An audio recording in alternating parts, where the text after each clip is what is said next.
happening and it's happening now. Greetings and welcome to the Source Multicultural Center. This is Chicago's new and upcoming 501c3 that's geared toward marketing, management, production, culinary, all types of classes that will empower. It's happening now.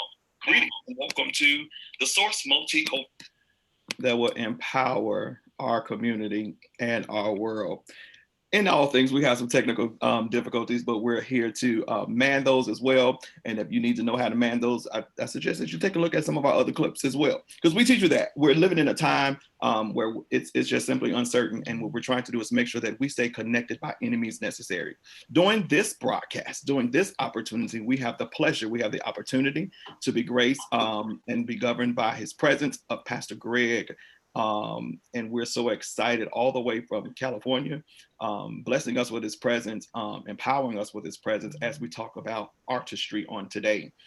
This is our music and production segment, one of many to come, and we're grateful that he took the time to stop by Chicago and bless us and grace us with his presence. An awesome singer, awesome pastor, awesome father, husband, and we're just grateful for this opportunity.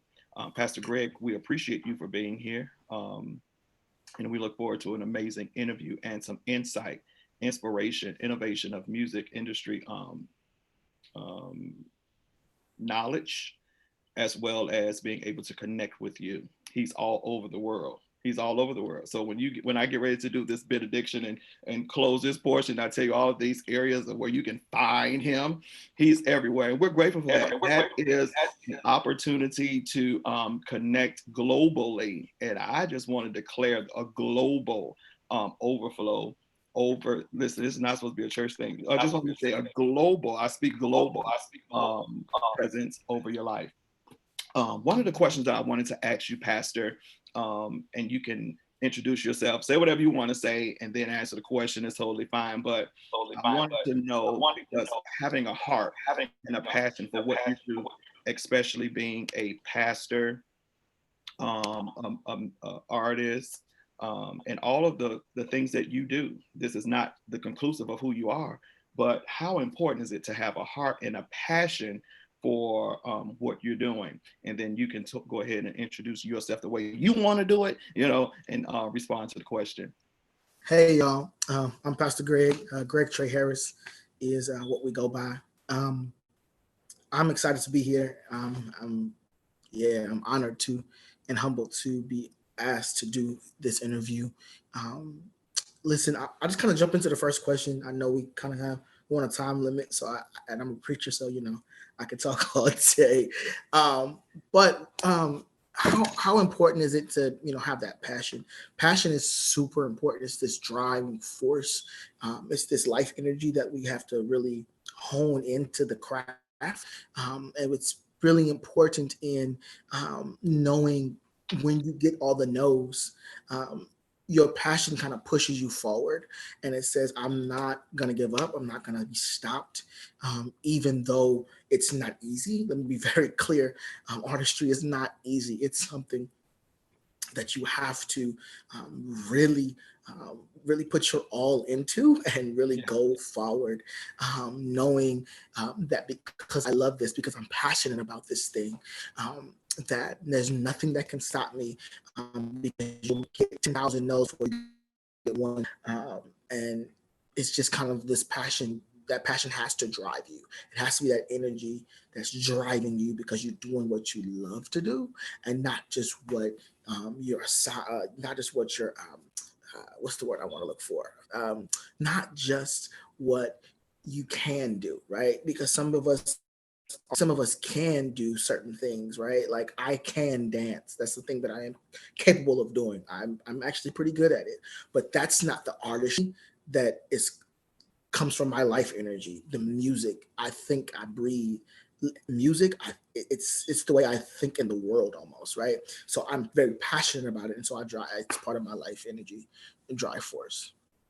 And in saying that, Pastor, how is it that you balance your schedule with pastoralship, the family, Woo-hoo. and artistry? Wow. I'm sitting here Listen, struggling with the two churches, listen. and the community center. I mean, you all that extra, and then you're adding this passion. And I mean, when I hear you sing and when I hear you preach and when I hear you go forth, when I hear you allow, it's like I can feel it. And that's a great difference Right. in just people singing. And I'm so grateful that you answered that question. But how do you balance it? How does Pastor Greg Tre Harris do it? Day Pastor by Greg Tre day, Harris. day by day. Because listen, it is not easy. And I'm gonna tell you one thing. If you're going into this thing, if you have the passion, if you have the skill, if you have the whatever, please try to find a team. Mm, Like there are people who are capable in doing it by themselves, and I honor them. Like one of my mentors, Pastor Calvin B. Rome, he tells me all the time, I do X amount of things by myself, but I got my team for this, right? And I had to really get in my heart, like you need a team. Watch this though. You can't just have any old team. You have to have a team that understands your heart. right. Because I've had a team, I've had several different teams over these years. And there was one point in time I had a team that I was constantly bumping heads with. And I was like, wait, like it's harder to move and harder to function if I'm constantly arguing with the people on the instruments or arguing with the back, right? Like it was so many things.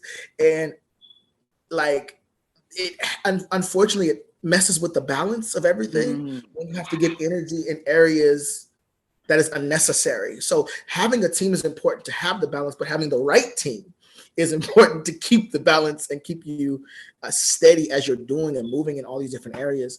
Artistry is a lot of work. It is like text messages upon phone calls, upon emails, upon, and then let's not even recording aspects just yet. I mean, there's so many things that need to be balanced that you have to have help. You can't do it alone. I don't suggest anyone do it alone.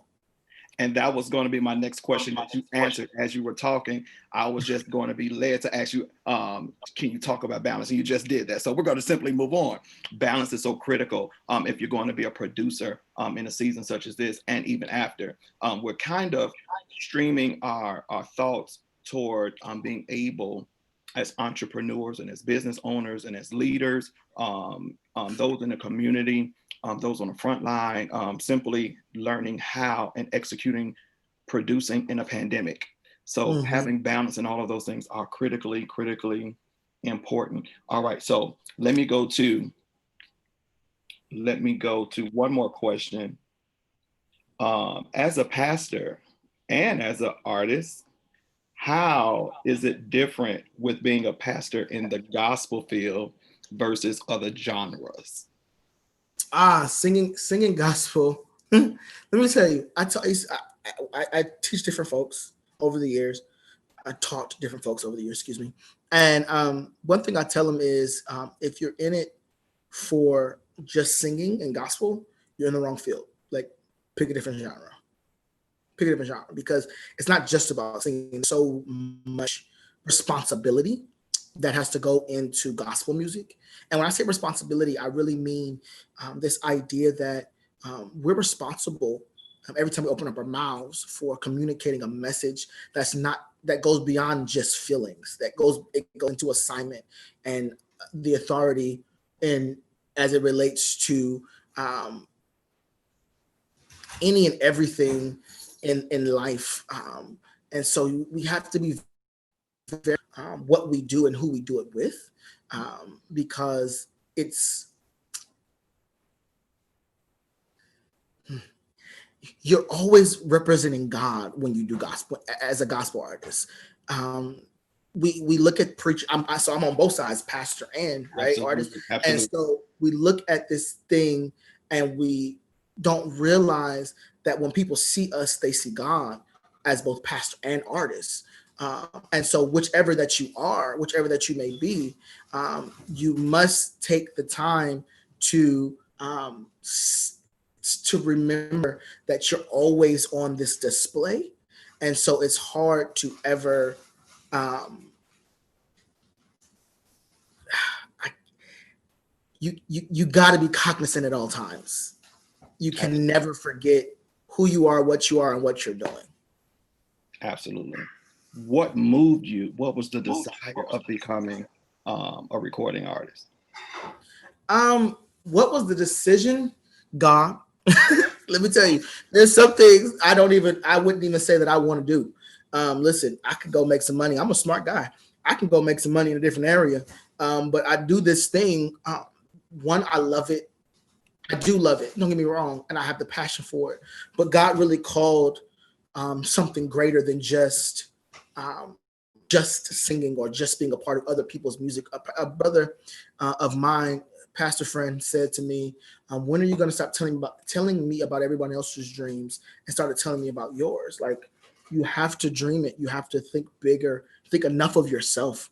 And so why? Because God called me to it, right? Because knowing that God wants me to be in this space, knowing that God wants me, of all people, to carry that mantle, is enough for me to be like, okay, God, we're going to do this, and we're going to do it how you chose for me to do it, right? Like, I'm going to not conform to what the industry is expecting of someone like me to, you know what I'm saying? Because we forget that there's a business aspect to gospel music too. It's not just because Jesus said it, we're going to sing it. There is this business aspect. Say it. with the business side, there are so many ins and outs, that we got to remember as you making moves and moving forward. Absolutely. For those who are desiring to record as an artist, their first time, or someone has probably and wondering what's going on in this process, what would you suggest? Because let me say it like this: just because you record, don't mean it's getting ready to be published. It's not getting ready to come out. That part. I know some people who recorded 5 years ago and still waiting, right. For that to take place, as far as being published and available for purchase. So what would you suggest to a person who's getting ready to record? Man, first and foremost, get you a good team. I'm going back to that team thing. Get you a good team who can understand your vision. This album, so I've recorded one that took 2 years actually, partially because I have a whole life. I have not my life is not yet set up that I'm doing ministry only. So I'm not on, let record, and you have to give us, that's not my life yet. And so the first album took 2 years. But the beauty of it is I grew up in a family of musicals. My dad is my producer and engineer.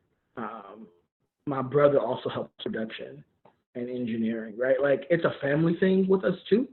And some family friends who come in and do different things.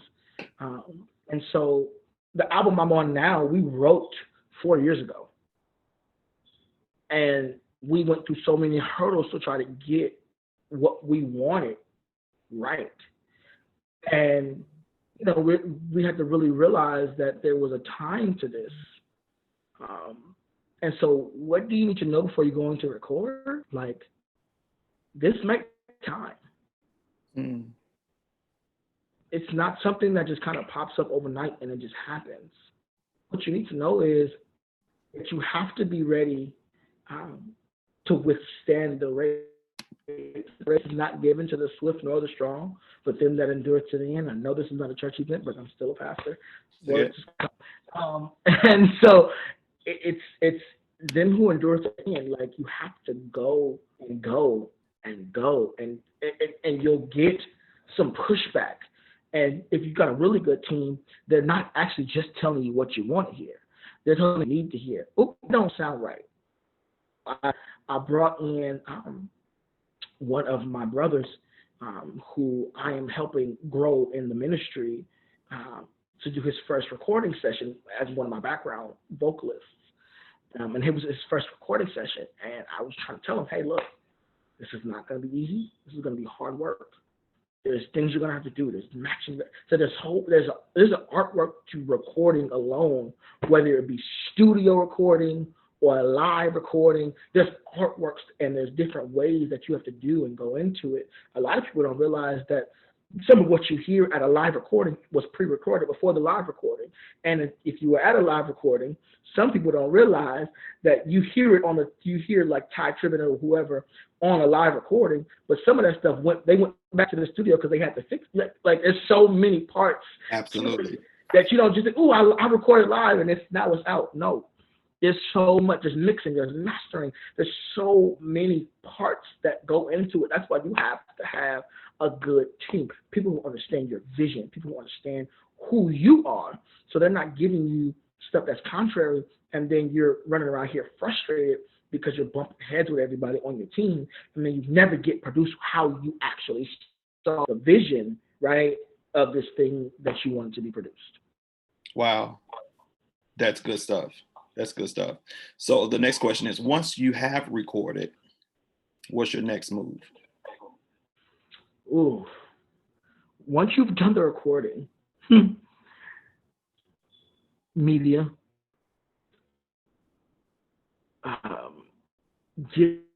having a plan in mind, promotions, how you're going to do it, who you're going to contact.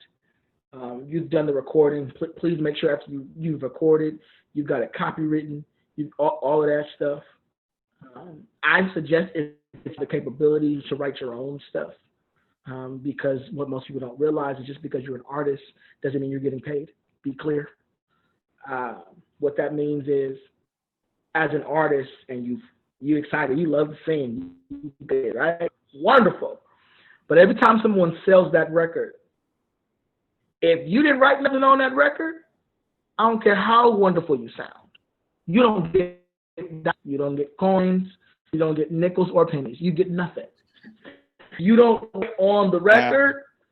Listen, write on the record somewhere, write something.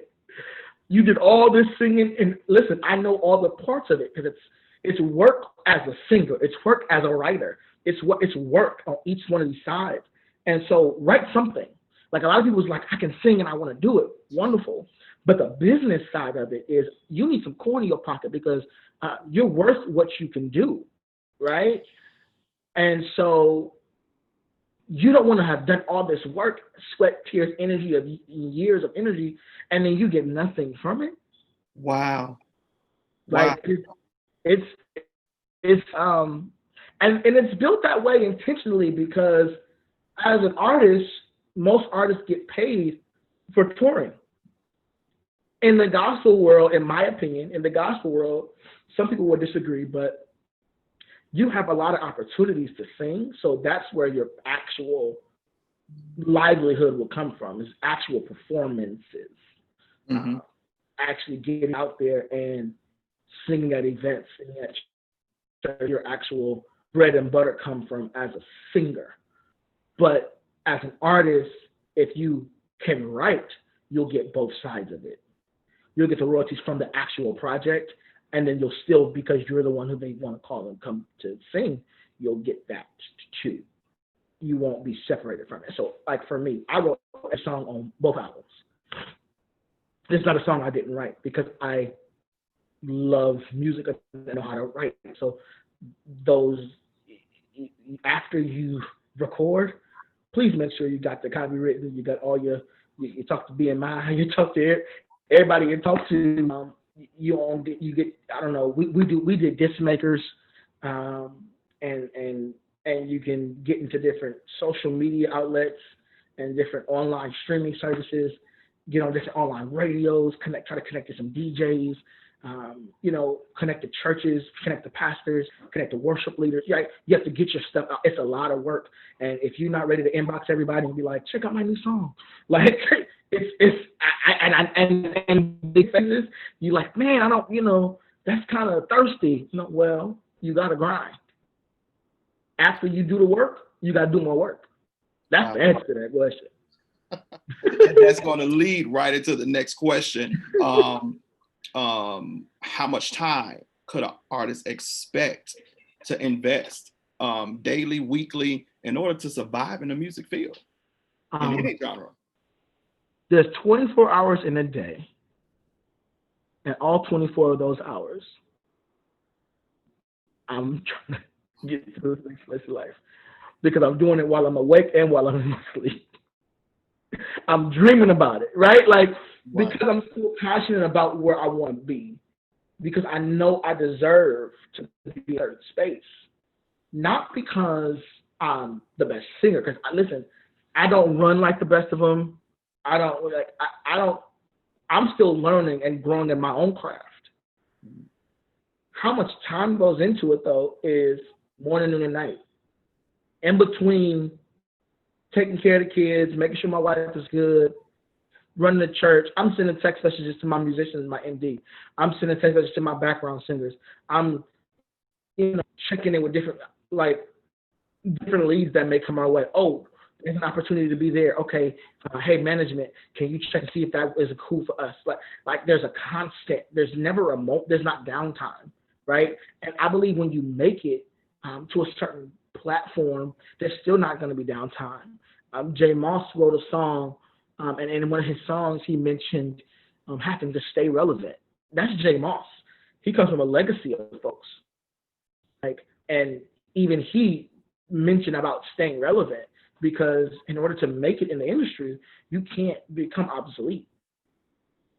You can't stop pushing, stop grinding, and stop learning what's current, right? Like with gospel music is one of the hardest industries, genres in the industry to really break into. Why? Because of the vast amount of in gospel. Literally, gospel can jazz is jazz, R&B is R&B, right? Rock is rock, but gospel all because I'm singing about God, I'm singing about the good news, but I'm doing it via this sound of jazz, this sound of right, like gospel is one of the hard because you have to know your sound, and knowing your sound will put you in a certain space. Like this whole new era of gospel music, a lot of folks are leaning into this worship, this prophetic sound. And if that's not your thing, what is your thing? Are you a gospel hip hop person? A gospel, old school powerhouse? Like there's so many areas you can be in gospel that you got to know where you belong. Like I have the capability of a hip hop gospel person and this prophetic individual, right? Because of who I am. But you have to know your capability. And so, why am I answering that with the time portion? Is because that's a part of how much time it's going to take. Knowing who you are and how you are connected into the industry is a lot of time because it's constantly changing. So, if the industry shifts, there's more time because you have to figure out how you are relevant within what the industry is doing. That's good stuff. And while you're right there, I just want to add this in there. How important is not only being relevant to your market, to the people. As artists, you all have, this is my crowd. I gear toward more of these, but you want to be like Yolanda Adams. A lot of church people got angry, at Yolanda Adams, Mary, J. Moss, and all of them for having a more broader audience, if you will. They can make it on the R&B circuit. They can make it in any area. So how important is it as an artist for you to stay true to who you are, and maintain your individuality? And I'm kind of saying it like some people will want you to change in order to fit a certain place. And I just want you to like kind of speak on how important is it to remember who you are and remain true to yourself as an artist? J Moss already exists. Tone already exists. Yolanda Adams already exists. Kimberly already exists. They don't need a replica. They don't need another one. They're already here, and they're doing their thing. We don't need another Kiara Shear. We don't need another Clark sisters. We need you.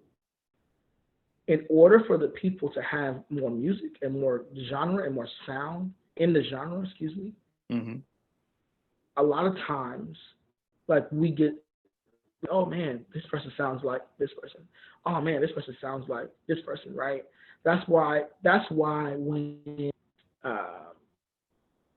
Molly Music came out, it was just like, man, this is a unique sound. Let me gravitate towards Jessica Reedy, right? When she came out, we're like, that voice, oh my God, right? And then there's other people that you're like, oh, they're similar, and you could tell that they studied this person. But there's those people that are like, man, that is unique. I want this unique sound to be on my phone. So when I go to I can listen to this particular, I know I want this feeling. This voice is going to give me that, right? I mean, I worship. I love KCJ. She is this very unique worshiper. Why? She ain't worried about fixing her mouth. Right? This is who I am. Love me. And I love that. She approaches this thing and it's like, this is who I am. We're going to do this pop-up worship. We're going to get this guitar and we're going to sit here and we're going to love KCJ. Right? Like, there's all these different people who come from these different angles. Tasha Cobbs, she comes and says, boom, I'm here. Jesus, right? Like she, what you gonna do? She just powerhouse, and she just opens up her mouth, and we like, whoops, Tasha's here, right? Like Tone opens up his mouth and does these crazy, be Slade now, does these crazy, amazing, like you can't do that, right? Lord. She's the queen for a reason. She's the ad-lib queen for a reason. Right? I said all that to say is these people are their individual selves. They're their full selves when they're on and off. And so you have to be true to who you are as an artist, because your artistry is not just what happens when you have a microphone in your hand. That's right. Your artistry, like literally when I go to events, I remember, hey, I'm a pastor. I'm an artist. I have to show up consistent with I can't just show up in a sweatsuit. John P. Key can't, because Pastor Key has put in his work. So Pastor Key feel like showing up in a sweatsuit, he will. I ain't get there yet, right? Like you gotta know that you're working towards a goal and pay your. I was talking to my brother the other day. He was like, I'm paying my dues in this season. I'm paying my dues. Yeah. And in paying your dues, you have to make sure that in your society that you're remembering that it's you. You are the brand. Your brand matters always. I go to the grocery store dressed. Because if I run into somebody, it's like, Pastor Greg, this is the last time you said, and they want to take a picture, and I got on looking a mess. No. Right? Like, you have to remember everywhere you go. Like, I was just talking to another friend. We were flying across the country to go to something.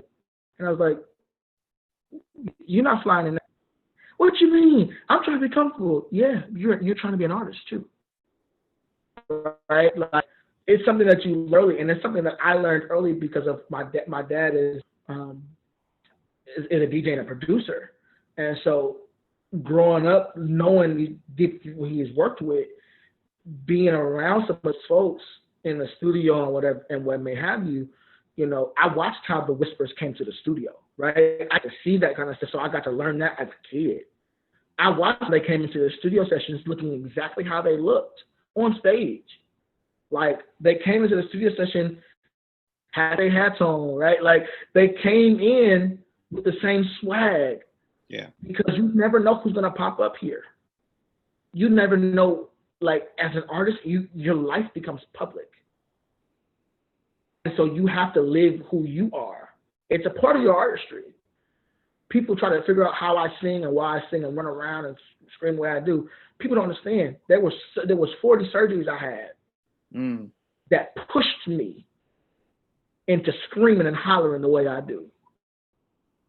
There was 40 surgeries I had that made me realize I have to be myself because I can't afford to be anybody else. When I was going to lose my limb, they were going to take off my leg. There was this but God moment that said, no, God, I will give you my all. Not the all that comes from learning how to do it from other people, but the all that you put in me, so I will be authentically me always. Wow. So I'll wear polka dots and plaid. I'll wear flowers and stripes together because I love it. I'm a little toned down today, y'all, so thank God. But if you go check out my media, you'll see it. I preach in Uggs. Listen, I'm the always. And the artistry matters, and that matters in your artistry. Awesome. Listen, we're so honored and so excited to have this opportunity to have Pastor Greg Tre Harris on our platform sharing this amazing information. If you want to connect with Pastor Greg, you can, his social media hashtags is his name, Greg Tre Harris, on all social platforms. That's Facebook, IG, even on the musical platforms, Spotify, Apple Music, iTunes, Android. You can find him by simply inputting his name, Greg Tre Harris. Pastor Greg Tre Harris, we are so excited and grateful for the opportunity to sit and chat with you just for about 30 seconds. If you can give some final tips for singers, for those or those willing, looking forward to becoming recording artists, because we will hope that, out of all the aspirations and all that they're putting in with their time and paying their dues, that they're looking for greater. So just for about 30 seconds, if you could give them some final tips. Final tips will be take care of your instrument. Your voice is your instrument. There's certain things I don't do. I make sure I'm lubricated at all times. If you watch and see what we do and how you'll see that I sing hard, I sing from the gut. And so it takes preparation before and after. I'm taking echinacea and ginger pills, right? Like I'm learning what's best for my throat. Honey is really good for your throat. Coat your throat. Half a banana before you sing is really because it helps keep your throat, right. So taking care of the instrument is super important. Like I will tell you, and always be training, always be learning from who's popular. Don't just learn from gospel music.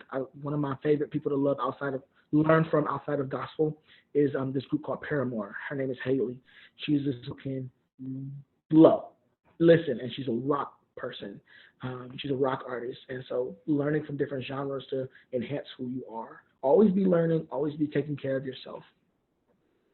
Awesome. Again, you can find Pastor Greg Tre Harris on all social media platforms. Go ahead and Google him. We want you to share this amazing YouTube video that will be shared to our Facebook account, Twitter.